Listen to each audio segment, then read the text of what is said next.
Nous sommes pile un an avant la réouverture au public et au culte de Notre-Dame de Paris. Ce sera le 8 décembre 2024. Et jour J, aujourd'hui, d'une visite de chantier importante, celle du chef de l'État Emmanuel Macron, qui marque ainsi l'avancée des travaux. L'occasion de mettre en exergue le savoir-faire précieux des artisans qui ont œuvré à la réalisation de la nouvelle croix somitale de la flèche de Notre-Dame. Lodoïs Gravel et Frédéric Badier. La rose mystique, c'est un des nombreux noms donnés par les pères de l'Église à la Vierge Marie. Des roses, il y en a 16 sur cette couronne.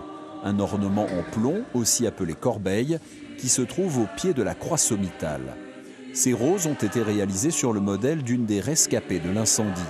Il a fallu 2 semaines de travail pour les former et pour les assembler. La première fleur, vous avez ensuite la deuxième. Donc en quinconce par rapport à la première. Et ensuite, vous venez mettre le bouton au centre. C'est extraordinaire, non? C'est assez extraordinaire, ouais. Enfin, faire des fleurs comme ça, j'en ai jamais fait, surtout pour en plomb. C'est assez incroyable, quoi.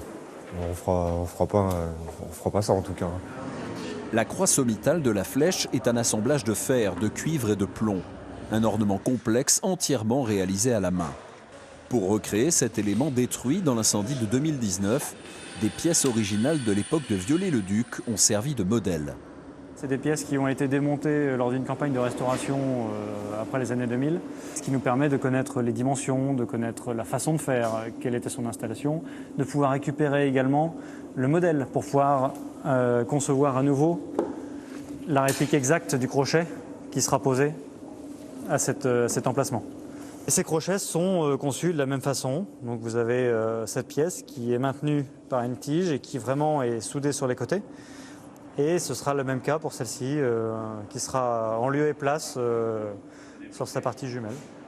20 jours ont passé et la croix et ses ornements se sont parés de feuilles d'or. Philippe Jost et Philippe Villeneuve découvrent cette nouvelle croix. En copie de celle de Viollet-le-Duc, elle a été améliorée pour mieux résister aux intempéries. On a rendu cette pièce-là unique parce qu'on a cet axe-là qui rentre et qui est frété par 4 autres pièces, serrées par ces éléments-là.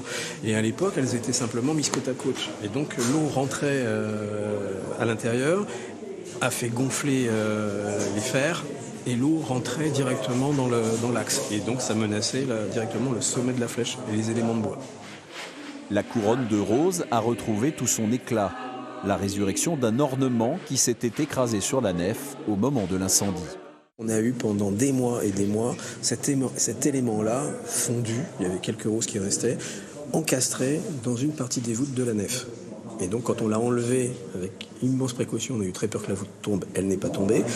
Et maintenant, aujourd'hui, ça me fait quelque chose de voir cet élément-là neuf, bien sûr, mais régénéré, qui va remonter là-haut. Ce mercredi 6 décembre, la croix a été bénie au pied de la cathédrale. Puis, elle s'est élevée dans le ciel de Paris.